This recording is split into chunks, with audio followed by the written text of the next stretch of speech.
proclaim it, redeemed by the blood of the Lamb, redeemed through His infinite mercy, His child and forever I am. Redeemed, redeemed, redeemed by the blood of the Lamb, redeemed, redeemed, His child and forever I am. Redeemed and so happy in Jesus, no language my rapture can tell. I know that the light of His presence with me doth continually dwell. Redeemed, redeemed, redeemed by the blood of the Lamb, redeemed, redeemed, His child and forever I am. I know there's a crown that is waiting in yonder bright mansion for me, and soon with the saints made perfect, at home with the Lord I shall be. Redeemed, redeemed, redeemed by the blood of the Lamb, redeemed, redeemed, His child and forever I am.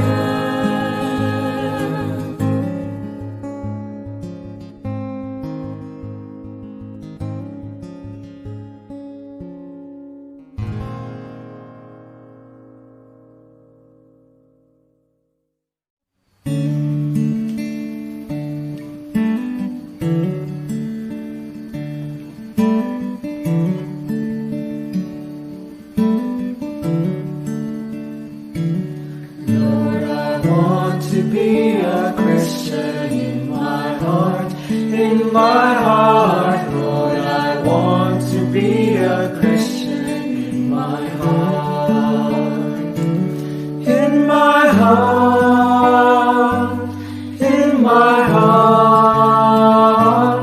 Lord, I want to be a Christian in my heart. Lord, I want to be more loving in my heart, in my heart. Lord, I want to be more loving in my heart, in my heart, in my heart. Lord, I want to be more loving in my heart. Lord, I want to be more holy in my heart, in my heart. Lord, I want to be more holy in my heart, in my heart, in my heart. Lord, I want to be more lonely in my heart. Lord, I want to be like Jesus in my heart, in my heart. Lord, I want to be like Jesus in my heart, in my heart, in my heart. Lord, I want to be like Jesus in my heart, in my heart, in my heart. Lord, I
answer, my friend.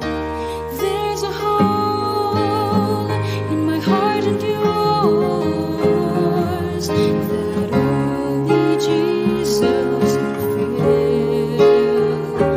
We can try to patch it up with things, but when they're over, when excitement fades, our emptiness still stays.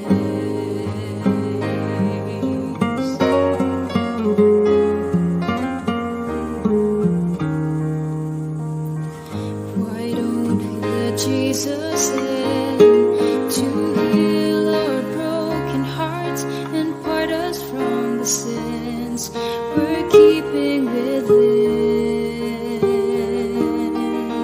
He offers peace and joy and everlasting life. He loves you and me unconditionally. He's waiting, knocking at your door. There's a hole in my heart and yours that only Jesus can fill. We can try to patch it up with things, but when they're over, when excitement fades, our emptiness still stays. He's waiting, knocking at your door. He longs to fill your soul. There's a hole in my heart and yours that only Jesus can fill. We can try to patch it up with things, but when they're over, when excitement fades, our emptiness still stays. There's a hole in my heart and yours that only Jesus can fill. We can try to patch it up with things, but when they're over, when excitement fades, our emptiness still stays.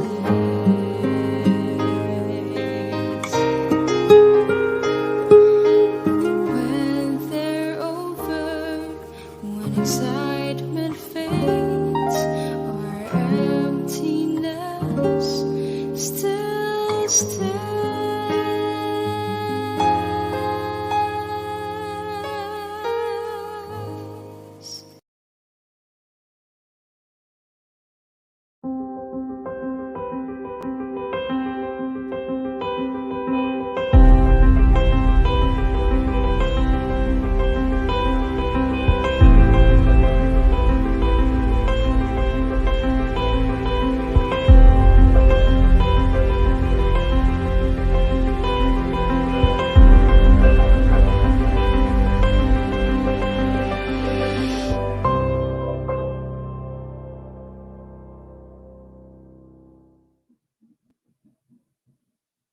Ayan, magandang gabi po sa inyong lahat, mga minamahal kong mga kapatid at mga kaibigan, na masugid nating taga-subaybay at nakikinig at nanonood nitong ating programa. Tayo po ay nagbabalik dito sa ating programang Get and Go, where we get information and we share this information. Ayan po mga kapatid, so muli po ay magandang gabi sa inyong lahat at purihin natin ang ating Panginoong Diyos sa pinabagong pagkakataon na tayo pong lahat ay nagkasama-sama sa patuloy po nating pag-aaral ng ating leksyon, sa pamamagitan ng online Bible discussion or lesson discussion.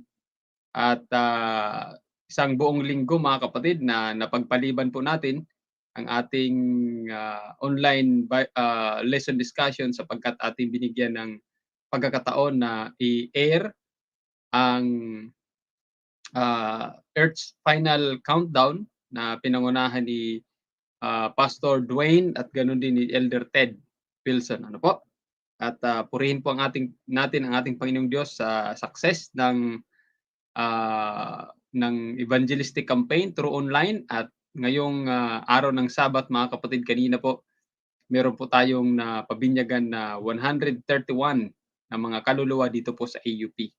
At kasama po ninyo ang inyong lingkod sa pagbibinyag sa mga precious souls na atin pong napaglingkuran kanina pong after ng Sabbath worship. Kaya sa gabing ito, mga kapatid, tayo po ay nagbabalik sa ating programang Get and Go. At ang title po ng ating lesson sa gabing ito ay walang iba kundi Law and Grace. Ano po? Ito po ang tema ng ating leksyon na pag-aaralan sa buong sanlinggo, mga kapatid. Kaya atin pong pag-aaralan sa gabing ito ang synopsis, ano po? Or yung pinaka-introduction ng ating pag-aaralan sa buong linggo. Pero bago tayo magpasimula, tayo po muna ay manalangin. Let's pray.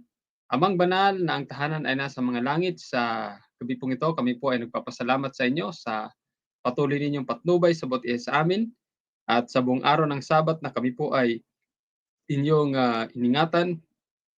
Samantalang amin pong ito ay ginamit upang ma-enjoy ang fellowship sa mga kapatiran, ganun din sa patuloy na pagsamba sa inyo. Sa gabing ito, dakilang Diyos, amin pong hiniling na ang iyong pakikisama sa pamagitan ng Banal Espiritu ang aming maranasan, samantalang kami po ay muling mag-aaral ng mga leksyon. Ito lamang ang aming hinihiling sa inyo sa pamagitan ng pangalan ng Panginoong Yesus. Amen. Okay po, so ang ating pong talatang sauluhin ay makikita sa Galatia 2:21. Ang sabi po sa New King James Version, mga kapatid, dito po sa aking hawak na Biblia, I do not set aside the grace of God, for if righteousness comes through the law, then Christ died in vain. Daw? So, I do not set aside the grace of God. Hindi ko daw sinasantabi, no?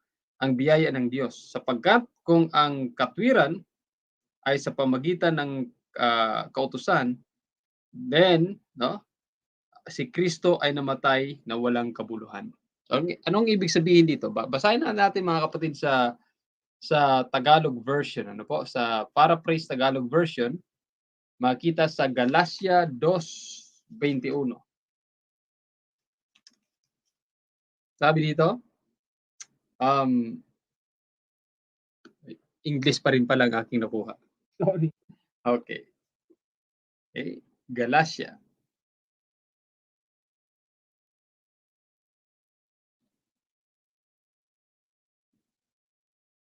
All right. Galatia 2:21. Sabi dito, hindi ko binabaliwala ang biyaya ng Diyos dahil kung maituturing na matuwid ang tao sa pamagitan ng kautusan, walang saysay ang kamatayan ni Kristo. Tama, no? So kung ang katwiran ng tao ay sa pamagitan ng pagsunod sa kautusan, wala nang saysay. Ano ang saysay ng kamatayan ng ating Panginoong Kristo? Alright, ang sabi dito, Christians of most denominations talk about law and grace and understand the relationship between the two.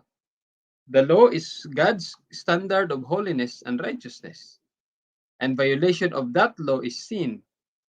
Sabi sa 1 John chapter 3 verse 4, whoever commits sin also commits lawlessness, and sin is lawlessness. And because we all have violated the law, but the scripture has confined under sin, according to Galatians chapter 3 verse 22. It's only God's grace that can save us. According to Ephesians chapter 2 verse 8, for by grace you have been saved through faith, and that not of yourselves, it is the gift of God. Of course, there is a slight detail of the 7-day Sabbath as part of the law. Yet for various reasons, many Christians are de- determined, determined, at least for now, to reject the seventh-day Sabbath, coming up with all sorts of weak excuses to justify their rejection. But that's all another topic. Even if expressed in different ways and in various scenarios, the theme of the law and grace certainly is found all through the Bible, including the book of Deuteronomy. Yes, Deuteronomy 2 presents the relationship between law and grace, but in a unique context. Okay, so yun po mga kapatid, no, ang sinasabi dito, yung palang konsepto ng kautusan at ng biyaya ay makikita din natin mga kapatid dito sa aklat ng Deuteronomy. Ano po? So makikita natin dito sa aklat ng Deuteronomy, of course, in a different context. Ano po? So dito natin makikita mga kapatid na na-emphasize dito yung tinatawag na 7-day Sabbath. Kasi nga naman, kung ating mapapansin, ano po, kung ating mapapansin mga kapatid na um, pag-usapan natin ang Sabbath, maraming mga Christian sa ibang denominasyon na talagang they reject yung Sabbath mga kapatid. Okay? Only the Seventh-day Adventist, yun lang po yung talagang pinanghahawakan nitong uh, katotohanan ng ikapitong araw, which is the Sabbath. At of course, meron pang iba pala dyan, no? Merong ding mga katulad po ng, hindi lang Seventh-day Adventist, meron din pong Seventh-day Baptist. No? Mabaptist sila pero ang kanilang pangingilan ng araw ng Sabbath ay Sabado din. No? Seventh-day Baptist. Sila po ay nangingilin ng araw ng Sabbath. So, dito natin makikita, ang sabi dito, for various reasons daw, many Christians are determined, at least for now, to reject Seventh-day Sabbath, coming up with all sorts of weak excuses to justify their rejection. So maraming mga excuses ang kanilang ginagawa para ma-reject nila yung araw ng Sabbath. So nandyan yung yun daw yung muling pagkabuhay ni Jesus Christ in honor of His resurrection. Kaya sila po ay nagkakaroon ng ibig sabihin, ang kanilang reason kung bakit sila nangingilin ng araw ng linggo. Po. So maraming mga excuses actually kung bakit nire-reject nila yung araw ng Sabbath. And karamihan sa mga filosofiya o rason ng tao, yan ay lumang tipan pa. Po. Yun ang karamihan na kanilang filosofiya. Yun ay hindi na dapat na sundin. Marami silang mga ginagamit na talata, katulad ng Hebreo, ano po, na ang kautusan daw ay niluma na. Dahil kaya hindi na dapat sundin. So, ito yung mga weak na mga mahihinang mga reasons kung bakit nire-reject nila yung araw ng Sabbath.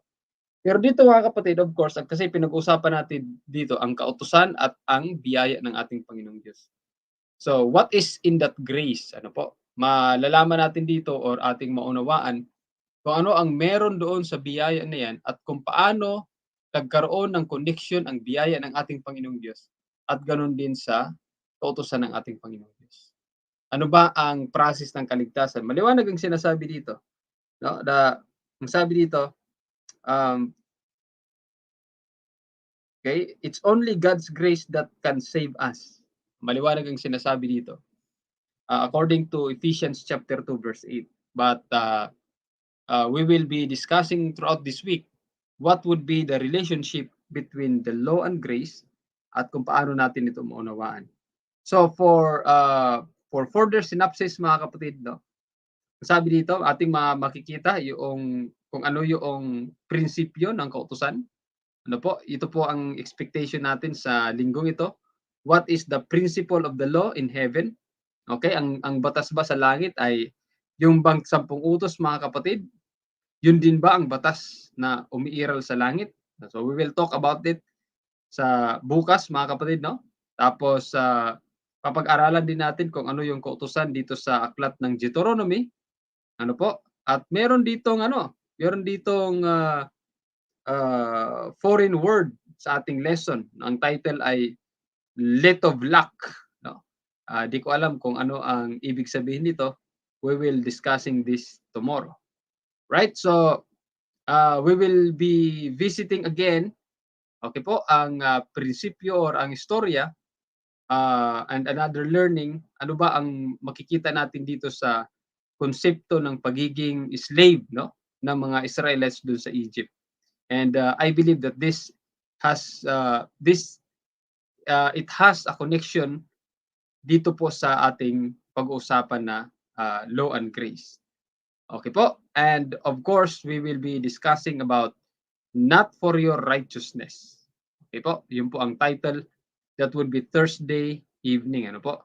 So, yun po mga kapatid, no? Just expect na sa buong sanglinggo ito, sa buong sanglinggong ito, ay makikita natin o mababasa natin mga kapatid, mapag-aralan natin yung iba't ibang senaryo para makita natin ano ba ang sinasabi dito sa kautusan at ng tinatawag na biyaya. At so, alam ko naman na ito ay paulit-ulit na lang nating pinag-aaralan, ano po? Pero hanggang hindi talaga natin maunawaan, malay natin na sa linggong ito, marami pa tayong mga leksyon ang mapupulot at matututunan ano po sa pag-aral ng ating lesson. Kaya ang sabi dito, ulitin ko lang yung statement ng ating lesson, even if expressed in different ways and in various scenarios, the theme of the law and grace certainly is found all through the Bible. So yun po ang isang mahalaga dyan mga kapatid, no?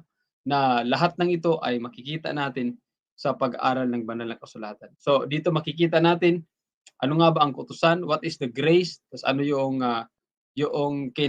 ano yung resulta nito, paano natin ginagawa, paano makikita sa ating sarili yung resulta ng biyaya na pinagkaloob sa atin ng ating Panginoon Diyos. So, yun po mga kapatid ang kabuuan, ano po, at least sa gabing ito ang introduction ng pag-aral ng ating lesson para matutunan po natin what is it, no, in the principle of law and grace.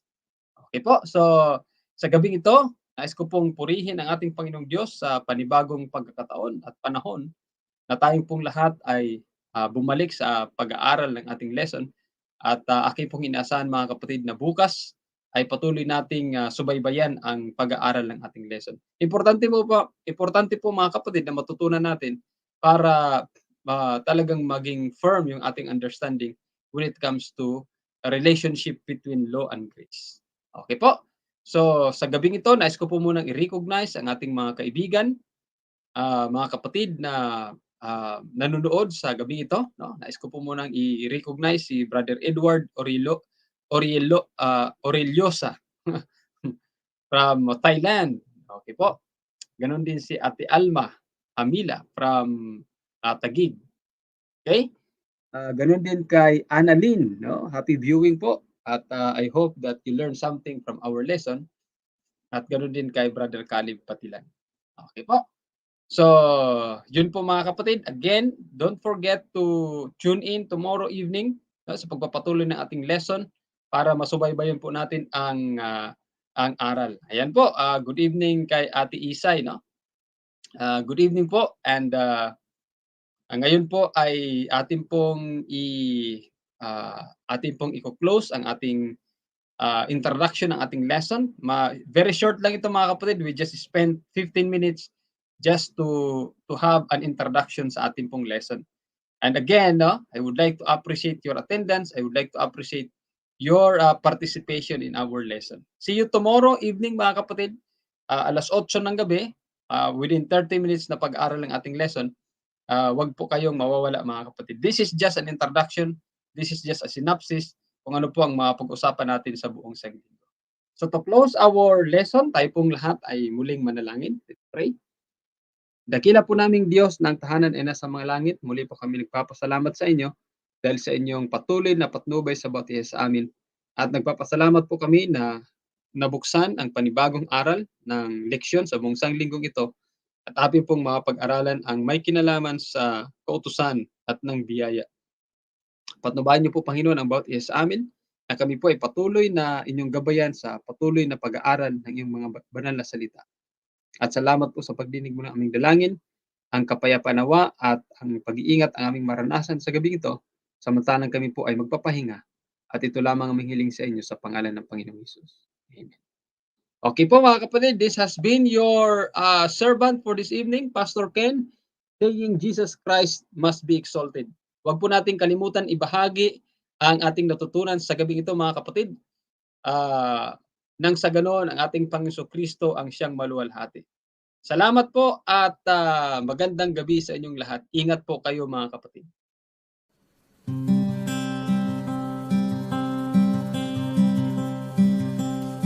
Dear God, I've been trying awful hard to make you proud of me,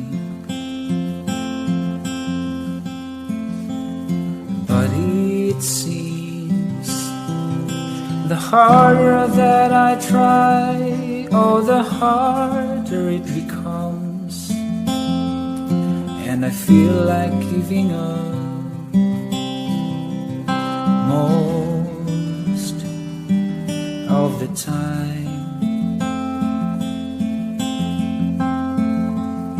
Dear God, I've been chasing their approval and it's killing me.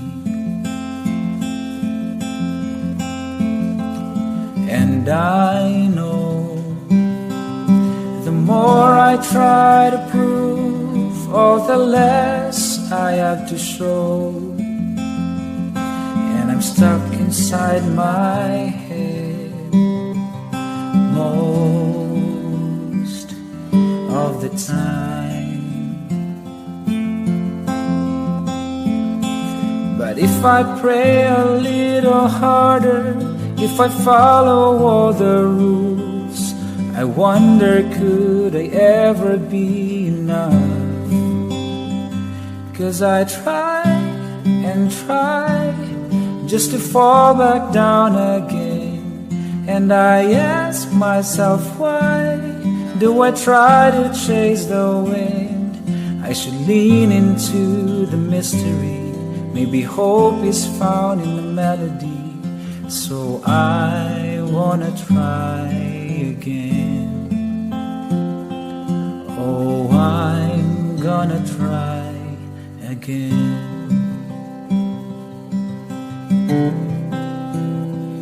And dear child, I hope you know how much I love you, and I'm proud of you. And please believe the thoughts I have for you will never change or fade away. And when you felt like giving up, I never did. 'Cause I'm not scared of imperfections or the questions in your head. Just know that you have always been enough. 'Cause you tried and you tried, and I saw you wrestle with every how, every why. I was right there listening. So just fall into the mystery. And I'll meet you here in the melody. Try just to try again. Oh, child, would you try again? My child, you can love again.